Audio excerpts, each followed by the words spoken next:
Hace un año que me compré esta PC con estas características, obviamente el famoso Ryzen 7 5700E, 16 de RAM, DDR4, un SSD, claro que sí, es una configuración con gráficos integrados, 0 tarjetas gráficas. Y en este video te diré cómo fue toda esta experiencia que tuve con esta PC a lo largo del año que llevo con ella. ¿Qué configuraciones hice para lograr los mayores FPS, cuidar la temperatura de la PC y qué cosas pude hacer y qué cosas no? Y si recomiendo comprar actualmente una PC con estas características o por lo menos este procesador con gráficos integrados. ¿Lo considero o no? Pues vamos a hablar de ello. Voy a comenzar hablándole de los videojuegos que tengo a la mano, que son obviamente muy conocidos según yo, y qué otras herramientas puedo hacer, qué cosas puedo hacer, qué cosas no puedo hacer. Así que bueno, vamos a ello. Hablando sobre Minecraft, la verdad que me anda muy bien arriba de los 200 FPS. De verdad no es que le haya desactivado todo, no, para nada. Es una configuración muy equilibrada y la verdad que la experiencia es muy buena jugando a Minecraft. Esta computadora es sobradísimo para lo que sería grabar Minecraft, hacer cualquier cosa con Minecraft, la verdad, con muy buenos chunks y todo. Aquí es donde se nota que estamos trabajando con gráficos integrados. ¿Por qué? Porque los shaders la verdad que les cuesta conseguir estos shaders que la verdad que se ven muy bien y andan a los FPS que están viendo ustedes. La verdad muy contento como este es el shader que estamos utilizando y pues la verdad que muy bien. Obviamente si quieres los shaders más famosos y exigentes actuales, sí o sí se necesita una tarjeta gráfica. Sobre Fortnite lo estoy jugando en modo rendimiento, pero todo en alto en lo que sería este modo y la verdad que sí anda esos 60, 75 FPS los tengo limitados justo ahí, ya que mi monitor es de 75 Hz y la verdad que cuando hay mucha opción sí que llega a bajar exageradamente 50 y pico, tal vez 49, 48, lo más bajo posible. Obviamente cuando estás cayendo que está cargando todo. Fortnite es el principal juego que estoy jugando actualmente y la verdad que funciona bien. Si lo quieres jugar en DirectX 12 y 11 sí necesita una tarjeta gráfica y aquí es donde más hace falta esta. Otro tip que se me olvidó decirlo, la verdad, y vale mucho, que es la configuración, o sea, cómo configuré lo que sería estos gráficos integrados en plan de perfiles.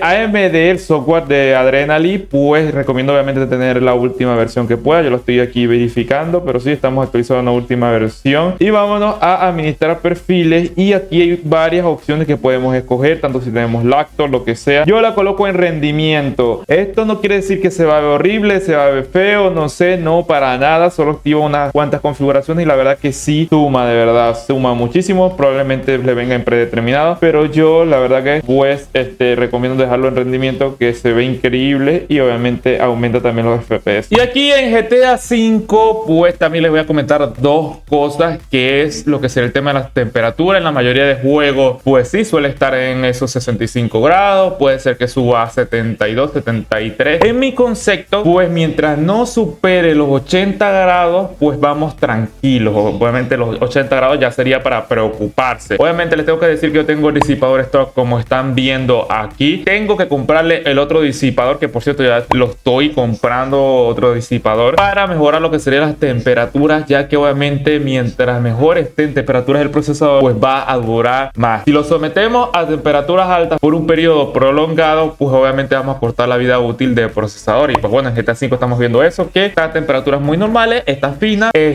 anda eso aproximadamente a 60 FPS, suele bajar un poquito. ¿Por qué? Porque tengo una configuración en todo normal, solo que las texturas sí los tengo en lo que sería alto. Sobre Resident Evil 2 remake, pues bueno, les tengo que decir que tengo muchos juegos de verdad que estoy subiendo en lo que es este canal, así que ve a revisarlos, que he hecho pruebas y pruebas y pruebas de varios juegos en lo que sería esta PC. Si quieres saber cómo anda el Beyond Two Souls, lo que sería los Resident Evil, que te he jugado casi que toditos con esta PC. Y obviamente por si quieres saber cómo es su rendimiento, aquí está en el canal. Sobre el Wallpaper Engine, o sea, es una maravilla. Puedes colocarle el fondo que tú quieras y lo va a cargar, no importa si es 4K. Los gráficos integrados pueden cargarlo y no se siente para nada lagueado, se ve increíble si tienes un gran monitor. Y este procesador pues la verdad que no te va a hacer falta eso. En caso de las personas que utilizamos programas de edición, por lo menos yo no he probado utilizar Sony Vegas, perdón, que ahora se llama el Vegas Pro. Se me había olvidado. Y también lo que sería Adobe Premiere. No he utilizado este programa con este computador. He utilizado Filmora, lo compré y pues, ¿qué les digo? Como experiencia puedo reproducir prácticamente contenido. O sea, trabajo con puro contenido en 1080p y lo puedo reproducir sin ningún tipo de problema en calidad total, agregando muchas varias capas de efectos y no se me queda pegado. La verdad que sí, o sea, renderiza todo bien durante los segundos. O sea, buen programa para editar. Pero el punto es que para Filmora, para trabajar en 1080p, de verdad que es una experiencia buena. Faltaría ya probarlo en 4K. No he trabajado en un proyecto en 4K. De todas formas, ustedes pueden opinar. Un programa muy famoso que está hoy en día es el de duplicar los FPS. Hasta se pueden triplicar o como dice aquí, cuatriplicar. Es una locura. No sé si se puede decir así. Pero este programa se puede utilizar con gráficos integrados. También hice un video en mi canal que tienes que ir a verlo por si te interesa cómo configurar este programa para esta PC. Y si funciona, si duplica los FPS. Ok, me tienen que acompañar a esta aventura porque voy a comprar esta tarjeta gráfica famosa que es la RX 580. Es una tarjeta gráfica china que obviamente pues se utilizaba para minería, la arreglaron y el fabricante es de la, yo digo la mongólica, aquí Mongol. Y bueno, pues bueno, ya la pedí, vamos a probar en esta PC para ver cómo rinde los juegos y todo. Y la verdad que es una review completa. Te tienes que suscribir para hablar de esta tarjeta gráfica y hacer una review si vale la pena hoy en día, la verdad. Que obviamente no considero que esta sea la tarjeta más óptima para esta computadora. Obviamente podrías comprar de la serie de Nvidia la más mínima, no sé, la 2060, la 3060.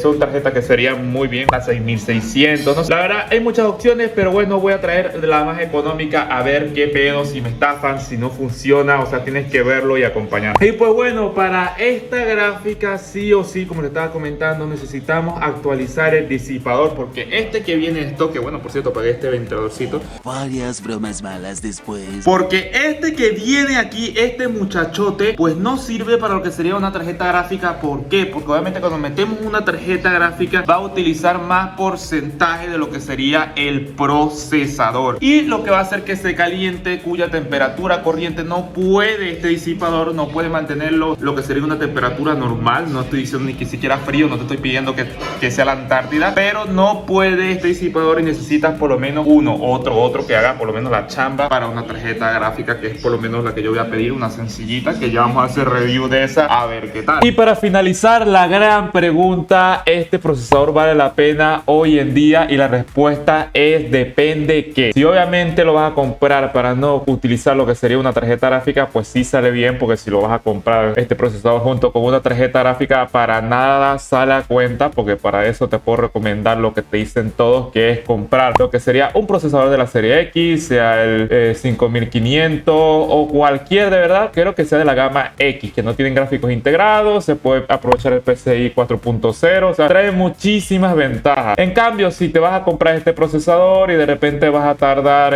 no sé, un año en comprarte una tarjeta gráfica, pues sí se la cuenta, ya que es un procesador que sirve para lo básico. También depende el precio. ¿Por qué? Porque obviamente hay muchos lados que te lo quieren clavar demasiado de caro, más de lo que vale. Entonces depende de qué. Recuerda que también está una serie nueva que, o sea, aumenta muchísimo rendimiento. Es una serie muy buena, solo que muy cara, que es la serie 8000 que estarán viendo por aquí. Y de verdad que son unos procesadores muy buenos. Entonces depende del precio. Si lo consigues muy barato, muy barato, la verdad que sí, yo recomiendo que valga la pena, porque para todo lo básico sirve, siempre y cuando no exijas muchas cosas de shader, de gráfico. Entonces deja un comentario y pues bueno, para saber tu opinión aquí en la caja vamos a armar un debate para ver si vale la pena este procesador, qué cambios le hicieron, si tienen uno, cuál se van a comprar, todo dejen en los comentarios y obviamente yo voy a dar mi opinión. Adiós.